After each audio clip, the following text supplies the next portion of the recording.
Okay, good morning, everybody. I am on. Okay, good. Hope everybody's doing well.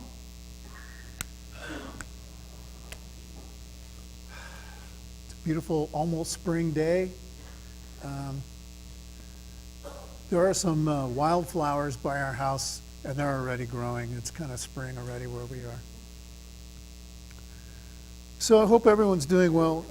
We are in the book of 2 Kings. We're going to finish up chapter 17. And we will most certainly get into chapter 18. I was just talking to Scott, and I was telling him my head is just ready to explode because this is all history. And, you know, as old as it is, you're going to read, when you want to read about history, everybody has their own say about it. They have their own differences about dates and all kinds of different things that happen. But there are some general agreements to at least to what happens. They just may not always agree with the dates. And so I might be looking for one thing or another in my study. And then in order to make sure that I'm getting it right, I have to go down all these different rabbit holes, and everybody else I'm sure finds that same thing. We want to come to the knowledge of God, what was happening with God's people, because for me anyway, it really helps to enlighten what God was dealing with, first of all, with his people, and kind of what was going on in the people's minds at the same time. And just as a matter of where we are in the study, last week we saw the fall of Israel to Assyria. And so I took them off the graph altogether. You can see we are now going to be getting into Hezekiah when we finish after we finish with chapter 17. We're going to get into Hezekiah. Ahaz was the last king we talked about in Judah. He was a horrible king, not a good king at all.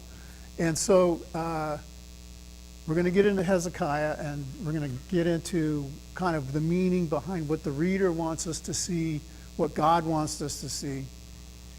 And just by way of, we don't have to remember any of this.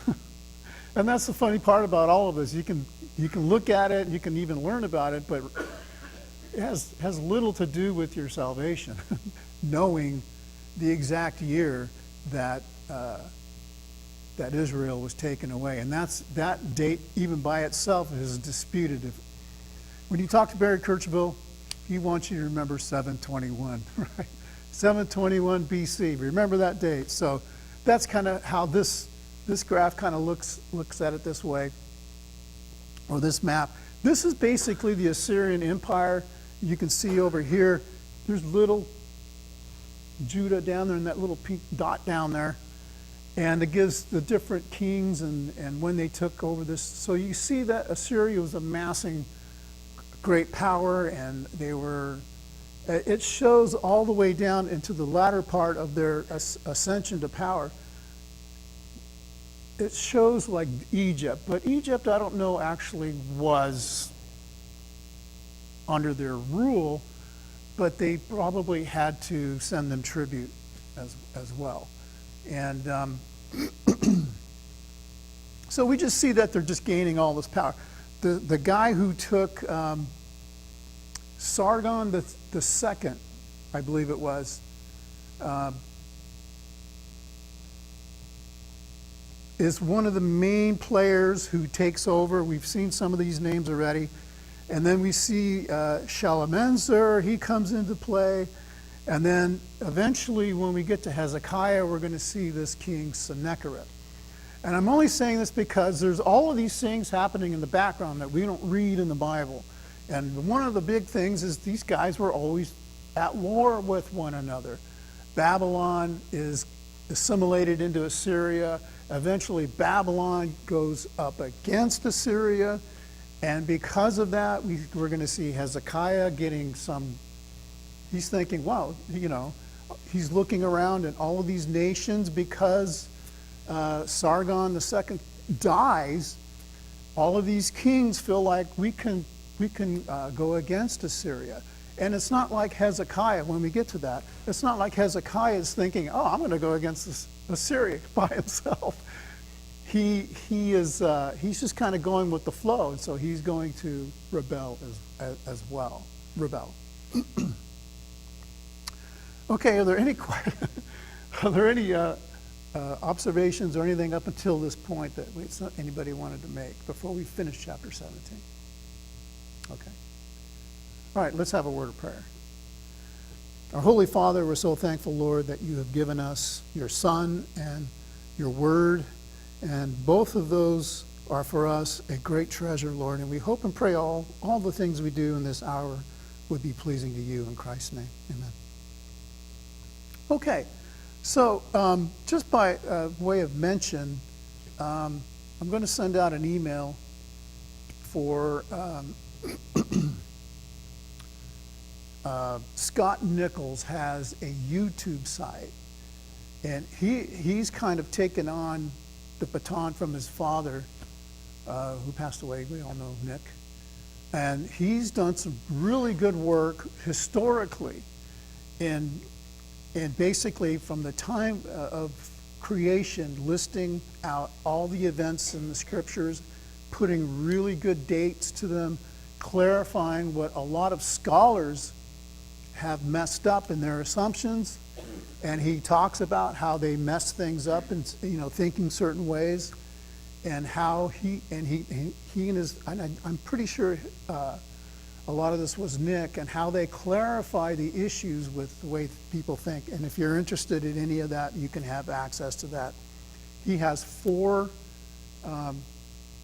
YouTube videos that covers the Assyrian Empire. And I did listen to a couple of them. And if you look at it, if you're studying this and you look at it, it fills in all these little blanks that the Bible doesn't talk about. And he uses the Bible for his reference, but he also uses secular writings as well to kind of show how these, and David did a really good job last week of talking how these two things join together. The Bible is absolutely an historical book, or an historical book. I don't know if you don't say your H's. But anyway, I just wanted to put that out there, and I'll send that out. I'll send that link out this week. So last week, we did see the fall of Israel, and there was a lot of talk about, we talked about their mindset. They thought that they had these secret sins of idolatry and things, even though a lot of these things were very public and a lot of these things happen today.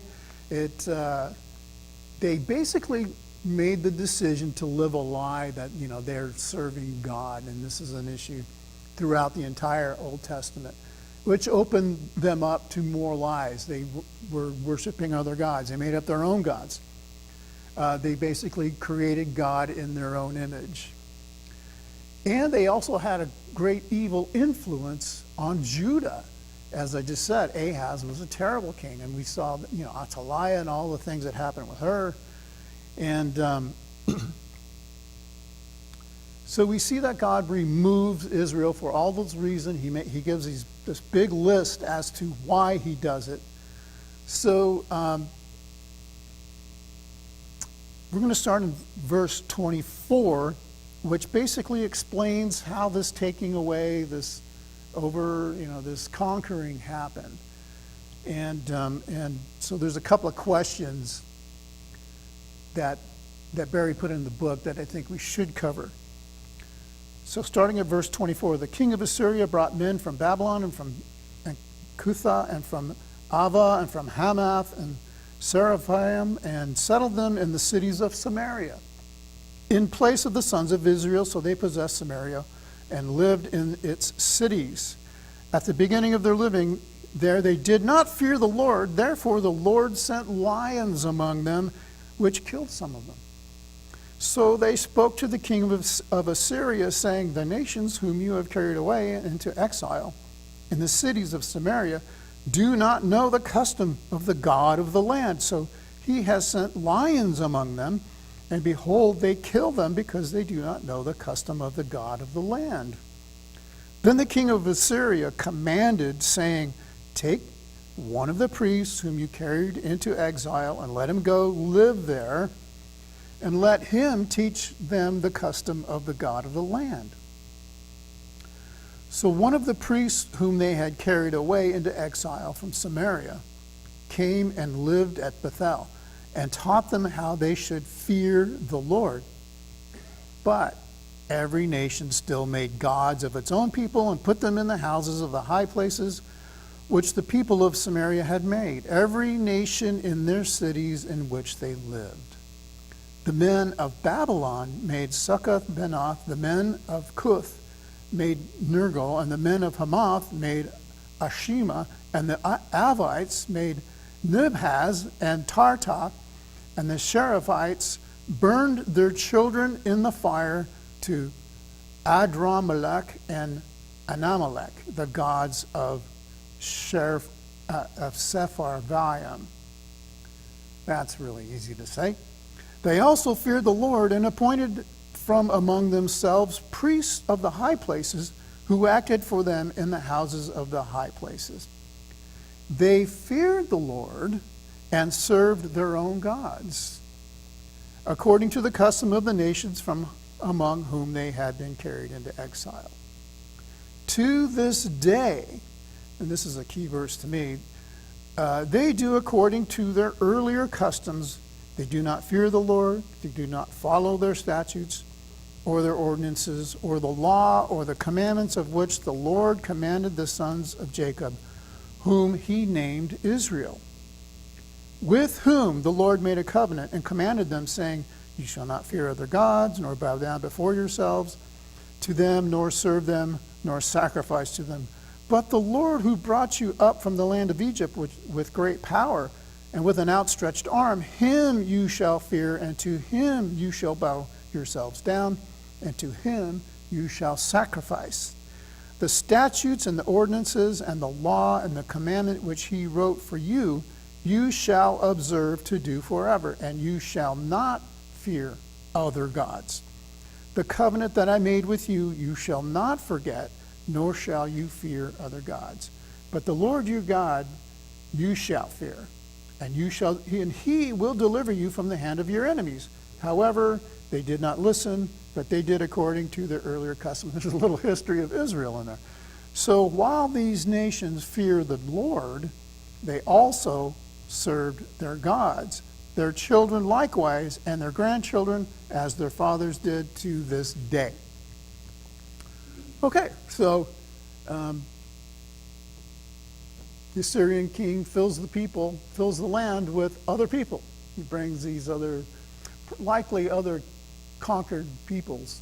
Like I said earlier, we know that Babylon was having issues, and even there were the alliances just come and go all the time. So I can't even keep track of them, I'll be honest. I just cannot keep track of everything that happens. But because they are always fighting with one another, they have these conquered peoples and they bring them over. So the question is, can you think of a reason why the Assyrians made a practice of transplanting conquered peoples of foreign lands? Why would this be a practice? Okay. This would prevent rebellion, because they weren't going to rebel for another country. They were only going to rebel for their country, and if they weren't living there, they wouldn't rebel. Okay. I agree with that totally. Anything else? Yeah. I mean, when you hear people talk about when they become nationalistic or whatever you want to call it, they talk about, fighting for the homeland, that kind of thing. And if you're removed from your homeland and you're made, you're subject to whatever other king is there, you're less likely, I think, and I think you're completely correct on that, you're less likely to revolt for a country that you didn't come from. And, after a while, what happens after a few generations? Yeah, you become assimilated, exactly. Or you become the new culture in that land. Whatever culture you bring with you becomes the culture of the land. And now that becomes your mother country. I think that was the thinking behind it. And and so whatever king is you're under subjection to is less likely, now you're part of his motherland. And I think that was the thinking behind it. But as we can see even today, people hold grudges for a long time. They teach their children to hold grudges. We see that happening even today. People training their children to hate other people and want to annihilate them with complete destruction.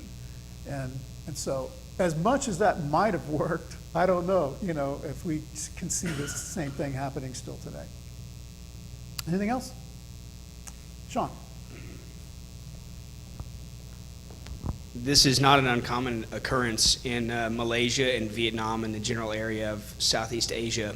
It was a common practice to quell insurgencies and riots, to remove the people who caused the problems from the people who were not and who simply lived there and supported them by moving them to somewhere else, still somewhat together, but somewhere else, and then moving people who were not a problem into those groups so that the people who were not the problem take over the culture and it becomes a culture of not a problem. And because the people who are not a problem do not want to have problems, they quell the people who are problems. And we, a lot of us saw that happen in our own lifetime. We see that happening even today, right?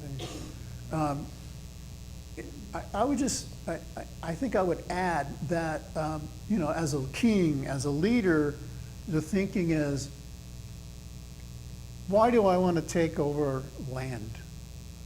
Why does a king want to take over land? Resources, okay? Resources. Well, what good are resources if there's nobody there to get them to you? And, they're not, if nobody's there to make you rich. We read a lot about the way that things were done before this, even, where you would go in and you would kill most of the males within a culture, and then you would enslave the people. And they would be slaves to you. And I think the failures of that, because eventually they end up revolting against you. And we see this happening to Judah and Israel. We see Edom and Moab coming after them. We see and just people making alliances all the time because of what they're thinking about. This guy, this nation has enslaved us. This is our mother country. We belong here, not them. And we need to get out from underneath the hand of their rule, and then they align themselves with somebody else. The enemy of my enemy is my friend, or something.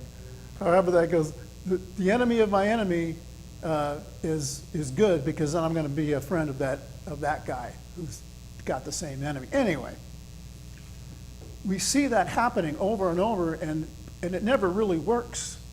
And I think this was part of that, was to stop making slaves of the people and leaving them in the land. You make them slaves, but you put them somewhere else. Okay. Anybody want to add anything else to that? Yes, absolutely. It still goes on today. So it says later in the days of the New Testament, the descendants of the people placed in Samaria by the king of Assyria were known as Samaritans. Now, why now? Why did the Jews of Jesus' day have nothing to do with them? Anybody? We read about the Samaritans. That encounter, the encounter with the Samaritan woman at the well is it's very provocative. It makes you think. If you don't know the history, it makes you think about things. Okay.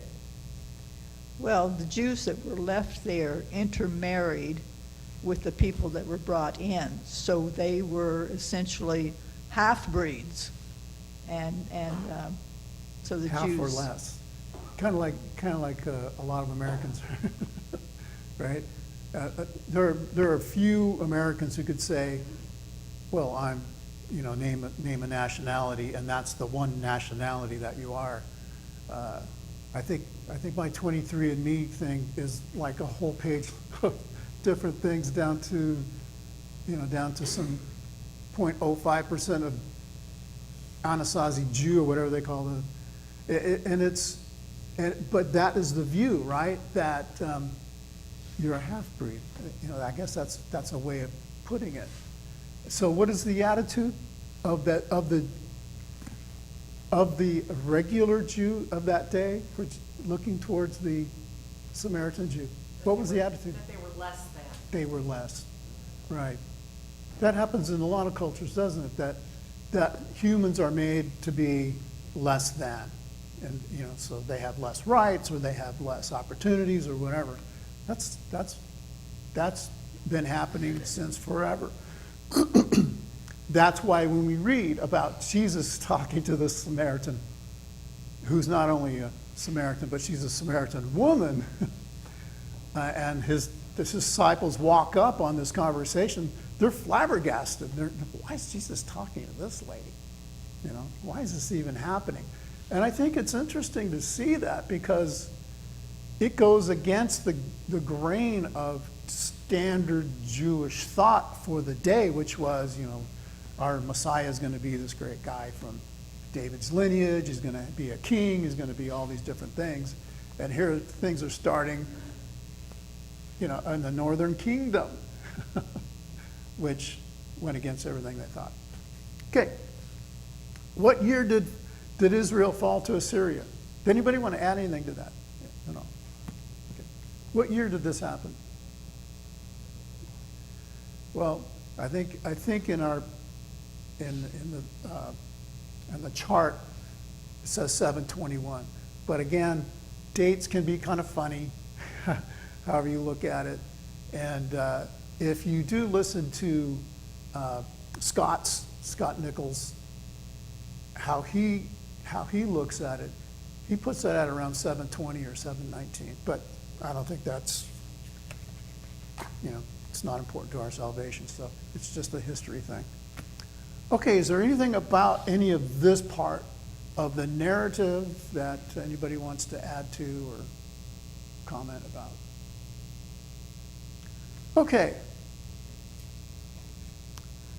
So in this next part, essentially, Israel is no longer they're not a viable nation anymore. They've been replaced by other people. So everything moving forward from here is going to be focused on Judah. And the last king that we talked about was Ahaz. He was a terrible king. He was not good at all. And so this next king is like, when I read it, it looks to me like, okay, all this junk that was, hanging over the nation of Israel, the split, the whole, issues of idolatry in the north, influencing the southern, it's all going to be starting over now with Hezekiah. Hezekiah, and it's like he's a good king. So it's like a fresh start when you read it. So that first section, 1 through 8, let's read that. And there's a lot going on in here, again, that history-wise that we don't know about by reading this, but we'll get into it. Now it came about in the 3rd year of Hoshea, the son of Elah, king of Israel, that Hezekiah, the son of Ahaz, king of Judah, became king. He was 25 years old when he became king, and he reigned 29 years in Jerusalem. And his mother's name was Abi, the daughter of Zechariah. He did right in the sight of the Lord, according to all that his father David had done. He removed the high places and broke down the sacred pillars and cut down the Asherah. He also broke in pieces the bronze serpent that Moses had made, for until those days the sons of Israel burned incense to it. And it was called Nehushtan. He trusted in the Lord, the God of Israel, so that after him there was none like him among all the kings of Judah, nor among those who were before him. Wow. For he clung to the Lord, he did not depart from following him, but kept his commandments which the Lord had commanded Moses. Okay, it just seems pretty straightforward, but there's really a lot in there. There's a lot of things going on historically as well. So when Israel is taken away, essentially Assyria is dominating the region, and they're dominating Judah as well. And for all intents and purposes, they have to pay tribute in order to not be overthrown and sacked like Israel. So I think Mike, this is, what do you already notice about Hezekiah compared to the kings before him? Because there's a lot of kings, right, who were good kings, right? Well, there's some kings, maybe not a lot, but yeah, David. Well, one thing, he noticed, I think he took seriously and noticed the fate of previous kings with the northern kingdom.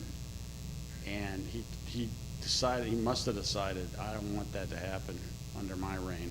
Because he had to have seen it, and it had to have impacted him. Because he did some serious, cleansing, if you will. Yeah, that popped out at me. Okay. So he's thinking about things more than the other kings. He's saying, it's like, if you have two children and the younger one sees what happens to the older one when they get in trouble, and they go, I'm not doing that. Something like that. Yeah, Aaron. He removed the high places. He removed the high places, and this is something we talked about several weeks ago. God makes sure that the narrator puts in there, whenever a king, even the good kings, do something, he was good, except what? He didn't remove the high places. And so yeah, that's why I kind of put that stress, on that statement, because wow, this is a king. Well, he was pretty serious. Okay. Well, if you read in 2 Chronicles, it tells what all he did. Yeah. He opened the doors to the temple. Ahaz had shut the doors to the Right. temple. Right. And it tells about all the things that he had removed from the temple, all the garbage that was in there. So it was really amazing. It is amazing. It's amazing because he has to come from a very dark place. His father is an evil, evil king. So why does he change his mind? And this is something that I read over all the time. But God puts it in here for reasons. There's a reason why God puts certain things in the scriptures that it's so easy to, for me anyway, to just read right over. But the importance of it is always there. Did anybody pick up on anything? Why did he become good? Just because he was smarter than, Jeff and then Beth? I believe it was because he was Zechariah's son-in-law. Okay. And another thing, it says that there was none before him and none after him. David was one of the kings. There was a lot of good kings before, but there wasn't anyone like Hezekiah here. Okay. Yeah. Okay. That's a different. I want to get into that rabbit hole here in a second, but go ahead, Beth. We've seen it time and time again through all the kings that it only takes one generation to either Yes. choose to follow God or to choose to depart from him and to follow the customs of the land. And I think the influence that, like Jeff was just mentioning, Zechariah being his grandfather, probably had a significant influence on him and seeing what happened to his father because he did depart from God's ways. And he was probably seeing what was going on in Israel as well, because the kingdoms are running at the same time. He's seen the 3 years that Hoshea has had, and he's seeing what's happening in that Yeah. kingdom and what's going on around him too. Exactly. And knowing that God's delivered us in the past, if we return to him, we will be his people again. Yeah, imagine if Canada was taken over and replaced with new people.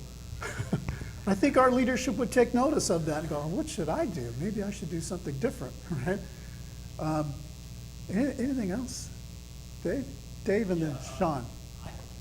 Also, I noticed that Hezekiah had courage Because Well, God yeah. did not like all the stuff that happened Yeah. before. He did not like it. Hezekiah went so far as to forbid them even worshiping at the Right. place where the high places were. Right. And so he had courage. He stood out. And to me, that is an amazing lesson for us. Do what's right, do what's godly, forget about the rest. God will help you solve that. But that's important because those other kings, man, they were like, they flowed with the wind like leaves in the wind, you know, it's amazing. So, just thought I'd point that out. When I look at it, it's like, they wanted to please the people because a lot of the people wanted this, you know, we want to worship these idols, and, you know, that's what we love. And a king would assent to that culture and just say, okay, yeah. And they would get into it themselves, and that was its weakness, right? That's how we look at it anyway. Old school. Sean? Yeah, chapter 18, verse 6 says, "For he held fast to the Lord. He did not depart from following him, but kept his commandments which the Lord had commanded Moses." It just draws my attention to David, what he said in Psalm 63, verse 8, "My soul clings to you. Your right hand upholds me." I don't doubt that. These Psalms were written far before Hezekiah's existence. Yeah. Things remain true. So you want to be upheld, cling to the Lord. And he says, "I'm going to cling to the Lord." And that, you know, we always end up there, don't we? We always end up with what's in the heart, and that, you know, our actions reveal what's in there. And again, it's what is your heart set on? The thing that I kind of picked up on this was Abi, his mother, because in most instances, most of the time, a child's influence is from their mother, right? They're with the mother. You know, in these days, they were typically nursing for about 4 years or so. They were attached to their mother, unless she had a nursemaid do that. But I'm seeing this as, yes, Zechariah having an influence on his daughter, teaching her these things. And these kings do this. I mean, it was the same thing for Jehoshaphat. Remember Jehoshaphat?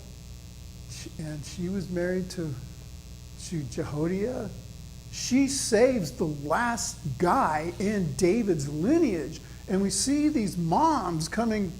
They're just quietly conquering things because they're being taught about God, and they're just looking at things going, you know, I'm in this position, and they just do what they need to do. There's no big fanfare. There's no big, there's no big narrative about this lady, Abi or Abijah, or whatever they call her, depending on where you read. But these women are having such great influence on the kingdom, and for me, it just goes back to creation, where God says, "Yeah, here's a man. You need somebody because you're not going to get it right. You know, men, we don't get it right. We need that helper in order to get things right." So anyway, that's how I looked at it. I kind of came to these conclusions. Even Bathsheba helps David. You know, David, remember your covenant about your son Solomon?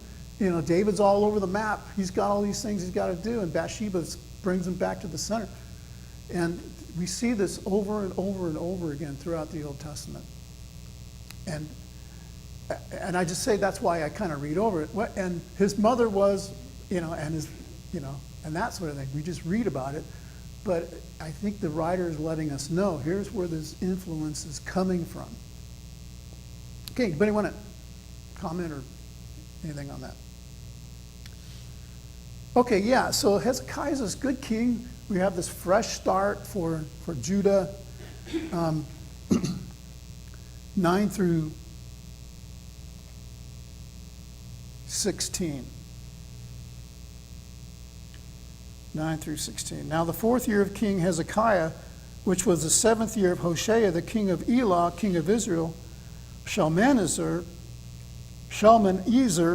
king of Assyria, came up against Samaria and besieged it. At the end of 3 years, they captured it in the 6th year of Hezekiah, which is the 9th year of Hoshea, king of Israel. Samaria was captured, so this is kind of reiterating what had already happened.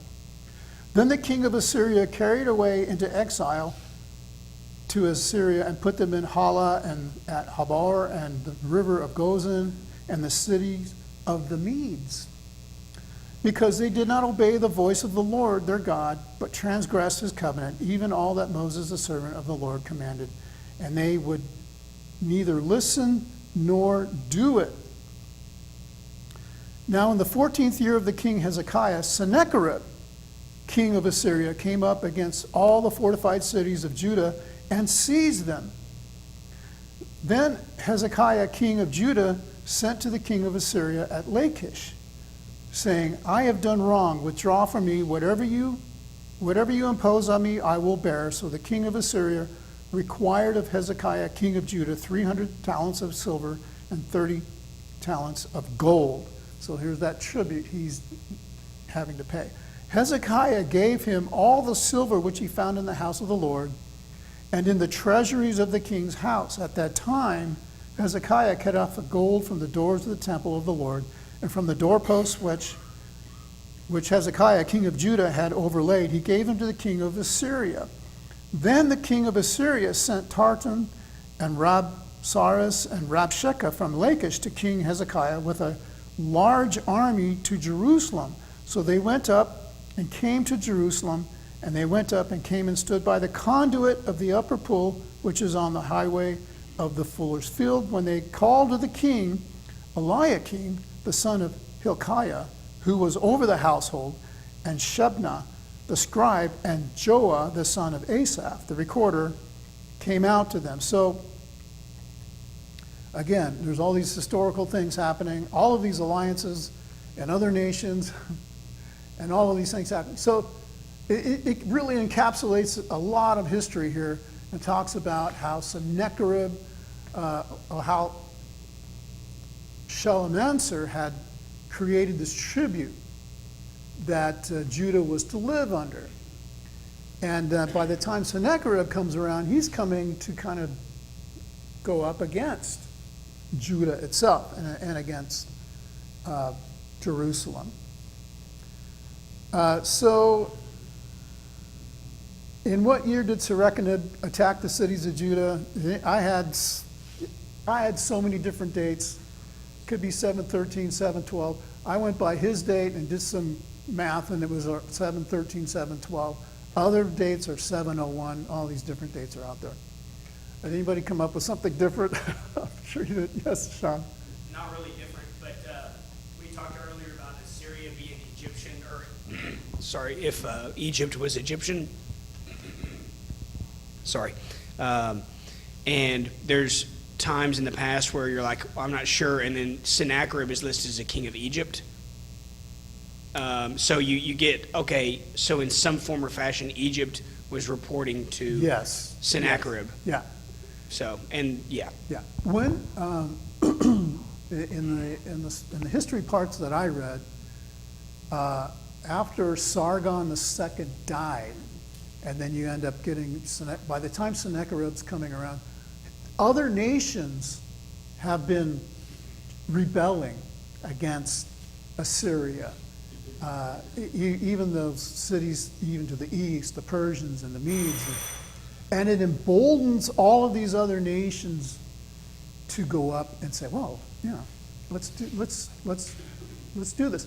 And in Babylon, they actually are able to secede for a time. And so when Sennacherib comes into power, he wants to get this all back.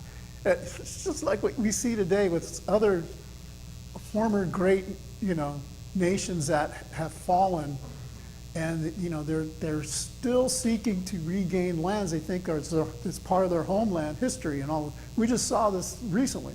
A guy talking, it doesn't matter who it is, but there's some leader talking about history's, we're going to war because of history says that's our land. And this is kind of what we see Sennacherib doing. He's going after these properties that he thinks should be his. Okay, so we have, I think, enough time to read this last part, and basically it's Assyria telling Hezekiah to give up, and so we're gonna leave it here probably because it's a fairly long read, but I think it's important to read the rest of it. Starting at verse 19. Then Rabshakeh said to them, "Say now to Hezekiah, thus says the great king of Assyria, what is this confidence that you have? You say, but they are only empty words. I have counsel and strength for the war. Now on whom do you rely that you have rebelled against me? Now behold, you rely on the staff of this crushed reed, even on Egypt," and that goes back to what Sean was talking about, "on which a man leans, it will go into his hand and pierce it. So is Pharaoh, king of Egypt, to all who rely on him. But if you say to me, we trust in the Lord our God, is it not he whose high places and whose altars Hezekiah has taken away, and has said to Judah and to Jerusalem, you shall worship before this altar in Jerusalem? Now therefore, come make a bargain with my master, the king of Assyria. And I will give you 2,000 horses, if you are able on your part to set riders on them." There's an insult. "How then can you repulse one official of the least of my master's servants and rely on Egypt for chariots and for horsemen? Have I now come up without the Lord's approval against this place to destroy it? The Lord said to me, go up against this land and destroy it." Then Eliakim, the son of Hilkiah, and Shebna and Joah said to Rabshakeh, "Speak now to your servants in Aramaic, for we understand it, and do not speak with us in Judean, in the hearing of the people who are on the wall."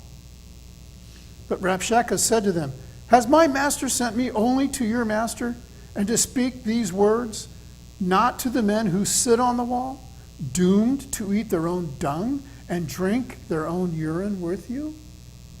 Then Rabshakeh stood and cried out with a loud voice in Judean, saying, "Hear the word of the great king, the king of Assyria. Thus says the king, do not let Hezekiah deceive you, for he will not be able to deliver you from my hand. Nor let Hezekiah make you trust in the Lord, saying, the Lord will surely deliver us. This city will not be given into the hand of the king of Assyria.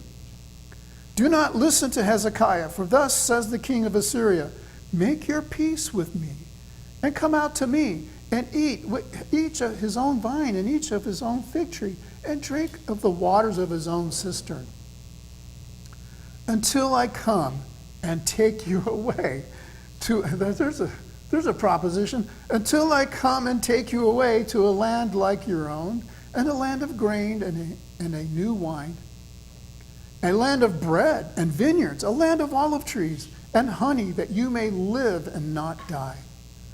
But do not listen to Hezekiah when he misleads you, saying, the Lord will deliver us. Has any one of the gods of the nations delivered his land from the hand of the king of Assyria?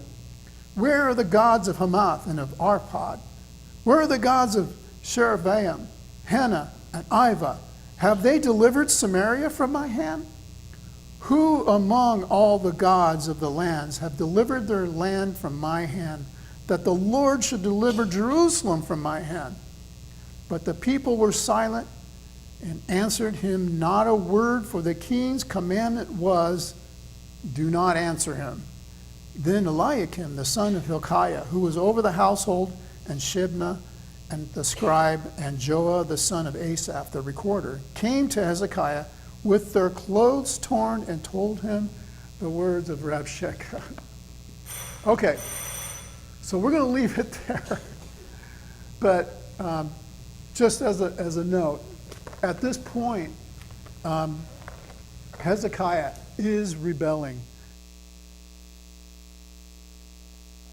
made too clear in the text. He's rebelling against him, and he's basically going with what all the other nations are doing because they're rebelling as well. Okay, we'll get into finishing that chapter, and we'll get into chapter 19 next week. Thank you.